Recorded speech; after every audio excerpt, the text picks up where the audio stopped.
बिस्मिल्लाहिर्रहमानिर्रहीम। अस्सलाम वालेकुम। मैं हूं अनीला और आप देख रहे हैं अन्ना ज़ैनब का किचन विद यूट्यूब चैनल। आज मैं आपके लिए बेहद ही मज़ेदार केक की रेसिपी लाई हूं। आज मैं बना रही हूं ड्रीम चॉकलेट लावा केक, जो कि बहुत मज़ेदार बनता है। चॉकलेट लवर के लिए ये बहुत ही यमी रेसिपी है। आजकल ये बहुत ज़्यादा ट्रेंडिंग में है और काफ़ी टाइम से बनाना बेहद आसान है। तो चलिए रेसिपी देख लेते हैं इसे कैसे बनाया है। सबसे पहले हम ड्रीम केक के लिए उसका स्पॉन्ज तैयार करेंगे। तो चॉकलेट स्पॉन्ज बहुत तरीके से बनाया जाता है। मैं मॉइस्ट चॉकलेट स्पॉन्ज बना रही हूँ। उसके लिए मैंने एक मीडियम साइज़ का अंडा ले लिया है और रूम टेम्परेचर पे है। इसे मैंने बाउल में निकाल लिया है। आपने बहुत ज़्यादा बड़ा अंडा भी नहीं लेना और ना ही ज़्यादा छोटा लेना है। यहाँ ले लिया है हाफ कप ऑयल और इसे लेवल कर लिया था। 150 ml दूध ले लिया है रूम टेम्परेचर पर। इस तरह के कप मिल जाते हैं जो आसानी से हर जगह आपको मिल जाते हैं। इस पर 150 ml आपको शो हो रहा है। ये 150 ml आपने दूध लेना है और 150 ml ही पानी लेना है। दूध और पानी की सेम क्वांटिटी होगी। यहाँ लिया है मैंने कोको पाउडर 1/4 कप और इसे टैप करके लीजिएगा। और यहाँ ले लिया है मैंने पानी को हम बाद में थोड़ा गर्म कर लेंगे। 1 teaspoon baking powder, 1 teaspoon baking soda. दोनों डिफरेंट चीज़ें हैं, दोनों में फ़र्क होता है। इस बात का आपने ख़ास ख्याल रखना है। ये दोनों चीज़ें इस स्पॉन्ज में जाएंगी। 1 कप मैंने पिसी हुई चीनी ले ली है। घर की पिसी हुई चीनी को ही कैस्टर शुगर भी कहते हैं। आपके पास पिसी हुई हो तो बहुत बेहतर है, नहीं तो आप पीस लीजिएगा। 1 कप मैंने मैदा लिया और इसे 2 दफ़ा हल्के से आपने टैप करना है। बिस्मिल्लाहिर्रहमानिर्रहीम। तो चलिए शुरू करते हैं। ऑयल शामिल कर देंगे। अच्छा, एक बात का आपने ख़ास ख्याल रखना है कि जो अंडा है वो रूम टेम्परेचर पर होना चाहिए। इसी में हम दूध भी शामिल कर देंगे, ये भी रूम टेम्परेचर पे होना चाहिए। पिसी हुई चीनी शामिल कर देंगे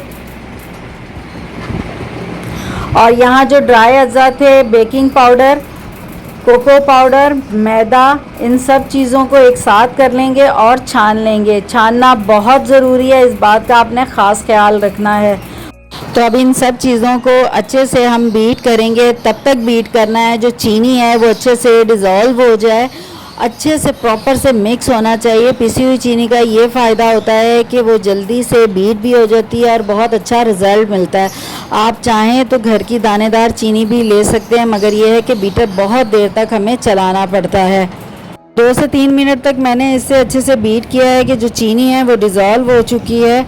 अब मैं इसमें ड्राई अज़ा डालूँगी, जो कि मैदा, cocoa powder, baking soda, baking powder, ये सब चीज़ें हमने छान ली थी। छानना बहुत ज़रूरी है, उससे केक बहुत अच्छा बनता है, फ्लफ़ी बनता है। पहले तो मैं इसमें ये आधा डाल लूँगी और हल्के हाथ से इसे थोड़ा सा मिक्स कर लूँगी। एकदम से आपने सारा नहीं शामिल करना। अब बाकी भी इसमें डाल देंगे। आप चाहें तो ये सारा प्रोसेस जितना भी है आप हैंड मिक्सर से भी कर सकते हैं। अच्छा, यहाँ मैदा और जो चीनी होती है जब हम बीटर चलाते हैं तो ये उड़ता बहुत है, तो आपने इस चीज़ का ख्याल रखना है। बहुत हल्की स्पीड पे ये आपने काम करना है। तो यहाँ मैंने हल्की स्पीड रखी हुई है। अच्छा, मैं आपसे कह रही थी कि आप इस केक को बनाने के लिए ज़रूरी नहीं है कि बीटर का इस्तेमाल करें, आप हैंड मिक्सर से भी कर सकते हैं। बहुत अच्छा केक हैंड मिक्सर से भी बन जाता है। तो 1 मिनट के लिए इसको अच्छे से इस तरह बीट कर लेंगे कि मैदा अच्छे से मिक्स हो जाए। मशीन रोकर आपने स्पैचुला से ऊपर नीचे बैटर को करना है, ताकि अगर इसमें मैदा नीचे बैठा हो तो वो वापस से सेट हो जाए। फिर आपने 30 सेकंड के लिए दोबारा बीटर चलाना है। अब मैं यहाँ शामिल कर रही हूँ गर्म पानी, जो कि 150 ml आपको बताया था। आपने खौलता हुआ पानी नहीं लेना, इतना गर्म होना चाहिए कि आप उंगली डालकर देखें तो वो आपको अच्छा गर्म महसूस हो, तो इसे शामिल करेंगे। अच्छा, पानी शामिल करते हुए बीटर का ख़ास ख्याल रखिएगा। पानी शामिल करते वक्त भी छींटे बहुत उड़ते हैं, तो आपने आराम आराम से बीटर को आस्ता आस्ता मूव करना है कि ये पानी इसमें अच्छे से हल हो जाए। पानी शामिल करके मैंने बीटर इतनी देर चलाया है कि पानी अच्छे से मिक्स हो जाए। यहाँ मैंने पैन ले लिया है 9x9 का। पहले मैंने इसे ग्रीस किया, फिर बटर पेपर लगाया, ताकि बटर पेपर चिपक जाए। फिर दोबारा से इसे ग्रीस करके मैदे से डस्ट कर लिया था और पैन को उल्टा मैंने करके इसको पटका था ताकि जो जितना एक्सेस मैदा है वो सारा निकल जाए। ये ज़रूर अमल कीजिएगा।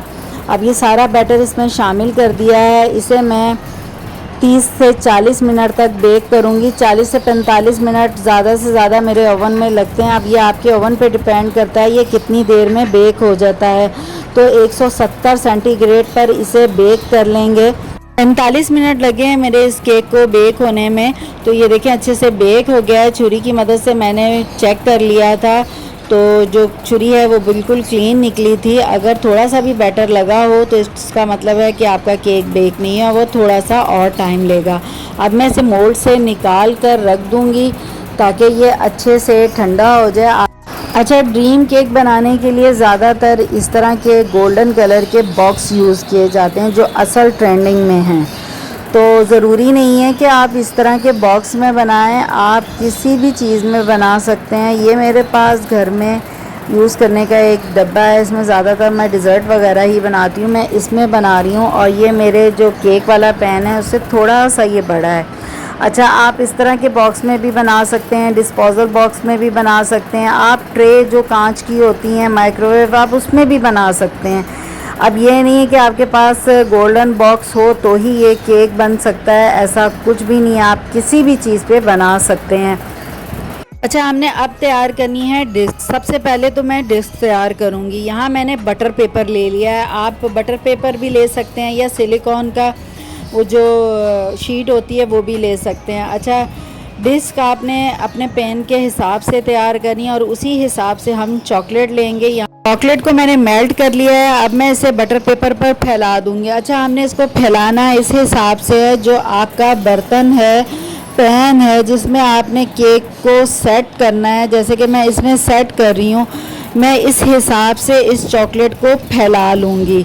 अच्छा, आपने फैलाना उसी हिसाब से है जिस हिसाब से आपने अपना पैन लिया है। और एक बात का ख्याल रखना है कि आपने जो डिस्क है वो कितनी मोटी रखनी है या कितनी पतली रखनी है, उस हिसाब से ही आप चॉकलेट लेंगे। तो यहाँ मैंने 200 ग्राम के करीब चॉकलेट ली है।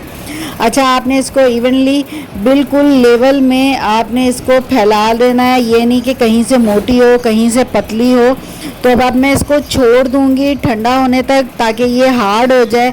या तो आप किसी भी फ्लैट बर्तन में या ढक्कन पर रख कर इसको फ्रिज में भी रख सकते हैं कि ये कंप्लीट हार्ड हो जाए। फिर हम इसे अलग कर लेंगे। चॉकलेट भी हमारी हार्ड हो गई है, ठंडी हो गई है। और अब मैं क्या करूँगी, इस पैन के हिसाब से डिस्क काट लूँगी। अच्छा, मैंने इसको फ्रिज में रख दिया था ताकि ये हार्ड हो जाए। जो पिज़्ज़ा पैन होता है ना, मैंने उस पर रख दिया था क्योंकि वो बिल्कुल स्ट्रेट होती है। इस हिसाब से ये है कि वो आसानी से जम गई। अब मैं इसको इस पैन के हिसाब से बिल्कुल किनारे किनारे पे रख कर काट लूँगी। माशाल्लाह से देखिए मैंने इसकी डिस्क जो है ना वो कटिंग कर ली है। अब क्या करेंगे, ये जो साइडें हैं इसको मैं निकाल लूँगी। और इसीलिए मैंने आपसे सबसे पहले कहा था कि मैं डिस्क तैयार करूँगी क्योंकि ये जो साइडें होती हैं ना ये हमें बाद में गनाश में काम आएंगी। तो आप चाहें तो ये प्रोसेस आप बाद में भी कर सकते हैं, गनाश बनाने के बाद या फ्रॉस्टिंग बनाने के बाद, या पहले भी कर सकते हैं। बेहतर है कि आप पहले कर लें क्योंकि ये जो साइडें हैं ये हमारी उसमें गनाश में या फ्रॉस्टिंग में काम आ जाएंगी। बहुत एहतियात के साथ आपने ये सारा प्रोसेस करना है। आप ये डिस्क काटने के बाद इसको वापस से फ्रिज में रख दिएगा कि ये थोड़ी सी हार्ड हो जाए। तो आप देख सकते हैं माशाल्लाह से हमारी ये देखें कितनी बेहतरीन सी डिस्क तैयार हो गई है। तो अब मैं इसको रख देती हूँ वापस से फ्रिज में ताकि ये मेल्ट ना हो जाए। मैं तैयार कर रही हूँ चॉकलेट सॉस, जो लावा उसमें केक में होता है वो तैयार करेंगे। इधर मैंने ली है 200 ग्राम चॉकलेट। इसमें मैंने वो चॉकलेट भी ऐड कर ली है जो डिस्क में तैयार करने के बाद जो साइडें थी वो भी इसमें शामिल कर दी हैं। इसीलिए मैंने पहले डिस्क तैयार की थी कि जो उसकी वेस्टेज हो वो काम आ जाए। यहाँ 100 ग्राम मैंने व्हिप क्रीम ले लिया है, इसे शामिल कर देंगे। अच्छा, आप ज़्यादा रनिंग फॉर्म में सॉस चाहते हो तो 120 से 150 ग्राम तक क्रीम ले सकते हैं। इसे आपने डबल बॉयलर पे या माइक्रोवेव में मेल्ट कर लेना है। तो ये देखें ये इस तरीके की मेल्ट होकर इस फॉर्म में आ चुकी है। तो इसको अब मैं रख दूँगी साइड पर। इसके बाद अब मैं तैयार करूँगी क्रीम वाली फ्रॉस्टिंग, जो उसमें क्रीम होती है। उसके लिए यहाँ मैंने ली है व्हिप क्रीम 1 कप। अगर आपको क्रीम ज़्यादा पसंद हो तो आप 1 कप से ज़्यादा ले सकते हैं, कम पसंद हो तो 1 कप से कम भी ले सकते हैं। इसे मैंने बीट कर लिया है और ये कुछ रनिंग फॉर्म में है, बहुत ज़्यादा हार्ड नहीं है ना ही सॉफ्ट पीक है। इस वक्त आप इसकी कंडीशन देख सकते हैं। अच्छा, अब ये डिपेंड आप पर करता है आपको केक में क्रीम कितनी चाहिए, उस हिसाब से आप कम ज़्यादा कर सकते हैं। मैंने यहाँ 1 कप ली है। अब मैंने इसमें शामिल किया है चॉकलेट सॉस, जो कि मैंने अभी बनाया था, उसमें से थोड़ा सा इसमें शामिल कर देंगे। अब ये आप पर डिपेंड करता है, आप चाहें तो प्लेन रख लें या आप चॉकलेट सॉस डालकर इसको चॉकलेटी भी बना सकते हैं। अब चॉकलेट सॉस कम ज़्यादा आप अपनी मर्ज़ी के मुताबिक कर सकते हैं। मुझे थोड़ी सी कम लगी थी, मैंने इसमें मज़ीद शामिल कर दी है। चॉकलेट सॉस डालने के बाद 1 मिनट तक बीट कर लेंगे। अब यहाँ मैं शामिल कर रही हूँ जेलेटिन। यहाँ मैंने 1 टीस्पून जेलेटिन ले लिया था और 2 टेबलस्पून पानी डालकर इसे डबल बॉयलर पर मेल्ट कर लिया था। मेल्ट करने के बाद मैंने इसमें से क्रीम निकाली और जेलेटिन में डालकर अच्छे से इसे मिक्स कर लिया। इस तरह करना ज़रूरी है। अगर आप डायरेक्ट जेलेटिन को क्रीम में डालकर व्हिप करेंगे तो वो फ़ौरन से जम जाएगी, गुठलियाँ आ जाएंगी, जो कि आपकी सारी मेहनत ख़राब होगी और फिर जब आप बीट करेंगे तो वो जगह जगह वो आपको टुकड़ों में मिलेगी। तो इससे बहुत रिज़ल्ट हमारा ख़राब हो जाता है, मेहनत बेकार हो जाती है। तो आपने 1 से 2 चम्मच लेकर पहले जेलेटिन में क्रीम को मिक्स करना है। मिक्स करने के बाद आपने क्रीम में डालना है। तो इसको अच्छे से हमने बीट कर लेना है 1 मिनट तक के जो जेलेटिन है वो प्रॉपर से इसमें मिक्स हो जाए। आप चाहें तो विदाउट जेलेटिन के भी बना सकते हैं। यहाँ मैं एक और बात आपसे क्लियर करती जाऊँ, बहुत से लोग जो हैं इस पॉइंट पर इस क्रीम में जेलेटिन मिक्स भी करते हैं और कुछ नहीं भी करते।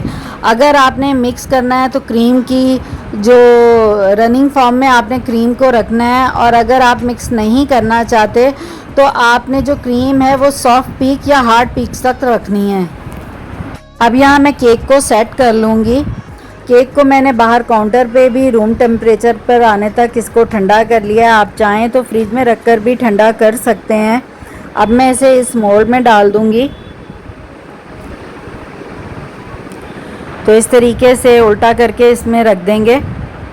जैसे कि मैंने आपको बताया, मेरा ये जो पैन है जिसमें मैं ये सेट करी हूँ ये थोड़ा सा बड़ा है और केक जो है, केक वाला जो टिन है वो थोड़ा सा छोटा था। अब मैं इसे थोड़ा सा हाथों से ना प्रेस कर लूँगी ताकि ये किनारे तक आ जाए और बिल्कुल सेट हो जाए।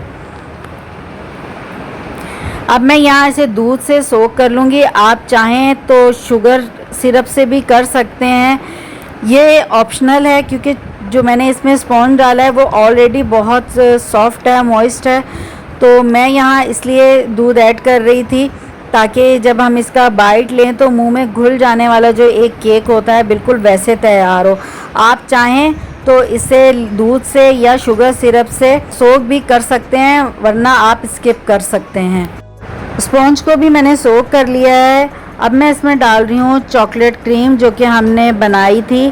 अच्छा, एक बात का आपने ख्याल रखना है, जो स्पॉन्ज है बार बार कह रही हूँ उसको या तो आप फ्रिज में रख के ठंडा कर लें या तो इसे कंप्लीट रूम टेम्परेचर पे आना चाहिए। अगर इसमें थोड़ी सी भी गर्माइश होगी तो ये जो हमने सॉस बनाई है, मतलब ये जो क्रीम चॉकलेट क्रीम बनाई है, ये मेल्ट हो जाएगी। तो इसलिए इसको ठंडा करना ज़रूरी है। इसको अब इवनली फैला देंगे अच्छे से। अब मैं इसे रख दूंगी फ्रिज में 1 घंटे के लिए ताकि ये सेट हो जाए। जब ये सेट हो जाएगी आप फिंगर की मदद से इसे टच करेंगे तो आपके हाथों में ये नहीं लगेगी। तो 1 घंटा हो गया है मुझे इसे फ्रिज में रखे हुए, ये बिल्कुल सेट हो गई है। जो चॉकलेट सॉस बनाई थी इसे मैंने बाहर ही रहने दिया था, तो आप ये देख सकते हैं ये रनिंग फॉर्म में ही है। इसे आपने फ्रिज में नहीं रखना, काउंटर पे ही छोड़ दीजिएगा। अब मैं ये सारी सॉस इसमें शामिल कर दूंगी और 1-2 दफ़ा इसे टैप करेंगे और इसे फ्रिज में रख देंगे। जो चॉकलेट सॉस है वो थोड़ी सी हार्ड हो जाए, बहुत ज़्यादा ये हार्ड नहीं होगी, बस इतनी हो जाएगी कि आप इसमें डिस्क जो है वो आराम से सेट कर सकें। चॉकलेट सॉस डालकर मैंने इसे फ्रिज में रख दिया था, फिर मैं अपने कुछ काम में लग गई थी। तो ये है कि 2-3 घंटे ये फ्रिज में रही तो ये प्रॉपर से सेट हो गई है। तो मैं इसे टच करके भी देख रही हूँ ये हाथों में बिल्कुल भी नहीं लग रही है। अच्छा, आप कहेंगे कि ये चोको लावा तो नहीं बना, तो ये अभी फ्रिज में रखा हुआ था तो ये थोड़ा हार्ड है। जब आप इसे बाहर रखेंगे, सर्व करेंगे, सर्व करने से पहले कुछ देर पहले भी आप बाहर रख देंगे तो ये चॉकलेट अपनी फॉर्म में आ जाएगी, मतलब ये मेल्ट हो जाएगी। अब हमने इसमें करनी है डिस्क सेट। एहतियात से इस कवर को हटाना है, बिल्कुल भी जल्दबाजी का मुजाहरा नहीं करना, वरना ये जो डिस्क है ना ये टूट जाएगी। डिस्क को भी मैंने फ्रिज में ही रख दिया था ताकि ये मेल्ट ना हो। तो अब डिस्क इसमें लगाते हैं। यहाँ जो डिस्क है मेरी थोड़ी सी बड़ी हो रही थी तो मैंने इसे वापस से निकाल लिया। अब मैं इस बटर पेपर पर वापस से रखूँगी और इसके जो किनारे हैं इन्हें हल्का हल्का सा काट लूँगी, क्योंकि ये थोड़ी डिस्क बड़ी हो रही है। आपने यही कोशिश करनी है कि डिस्क थोड़ी सी ना आपके पेन से छोटी होनी चाहिए। तो यहाँ मैंने पेन रख के कटिंग की थी तो जाहिर है वो थोड़ी सी बड़ी हो जाएगी, तो इसलिए अब मुझे प्रॉब्लम हुई। अब आपने एहतियात के साथ इसमें सेट करनी है। यहाँ भी आपने जल्दबाजी का मुजाहरा नहीं करना। मैंने थोड़ा सा इसको प्रेस किया तो ये किनारे से जो डिस्क है वो टूट गई। तो इससे पहले आपने चॉकलेट सॉस को भी थोड़ा सा हार्ड रहने देना है। ये नहीं कहिएगा कि ये हार्ड है तो सर्व करते भी ये हार्ड रहेगी, नहीं, ये मेल्ट हो जाएगी। इस पॉइंट पर इसको सेट करना बहुत ज़रूरी है। अब मैं इसको रख दूँगी फ्रिज में, क्योंकि अभी जो डिस्क है वो बहुत नरम हो गई है। डिस्क भी हमारी सेट हो चुकी है। अब मैं इसको कोको पाउडर से कवर करूँगी। आप चाहें तो चॉकलेट पाउडर से भी कवर कर सकते हैं। मेरे पास चॉकलेट पाउडर नहीं था तो यहाँ मैं कोको पाउडर से इसको कवर करूँगी। तो तकरीबन इसमें 2 चम्मच शामिल कर लें, 2 टेबल स्पून या 1 टेबल स्पून भरकर। तो इस तरीके से आपने छन्नी में डालना है और इस तरीके से ये जो डिस्क है ना इसको आपने पूरा कवर कर देना है। तो मैं इसे अच्छे से कवर कर लेती हूँ। बहुत ज़्यादा आपने कोको पाउडर नहीं शामिल करना, वरना आपको कड़वा सा इसका टेस्ट लगेगा। तो साइडों से इसको अच्छे से साफ़ कर लेते हैं। साफ़ करने के बाद मैं इसे 10 मिनट के लिए फ्रिज में रख दूँगी वापस से। तब तक हम काउंटर पूरा अपना साफ़ कर लेते हैं। यमी सा हमारा चॉकलेट ड्रीम केक तैयार हो गया है। ये देखने में जितना मज़ेदार है उतना खाने में भी बेहद मज़ेदार है। तो आज 1 अगस्त है और आज मेरी सालगिरह थी। सालगिरह तो जस्ट बहाना है, बस ये है कि फैमिली मेम्बर सब इकट्ठे होते हैं तो मज़ा आता है, तो हम सब इंजॉय करेंगे। अच्छा, यहाँ जो मैंने जो डिस्क है इसको ब्रेक करते हुए जो साउंड होता है वो मैंने बंद कर दिया था, क्योंकि मुझे रिकॉर्डिंग करनी थी, वॉइस रिकॉर्ड करना था, तो इस वजह से आपको वो साउंड नहीं सुनाई दिया।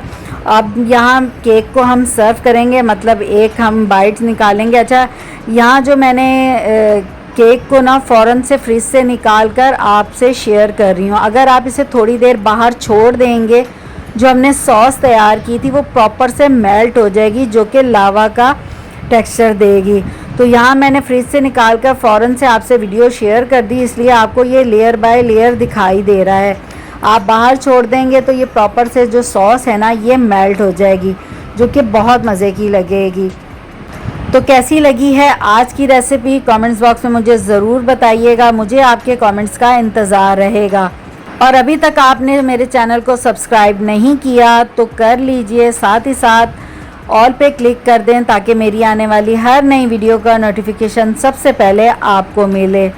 इंशाल्लाह ताला मज़ीद रेसिपी के साथ हाज़िर होंगी। दुआ में याद रखिएगा। तब तक के लिए अल्लाह हाफिज़।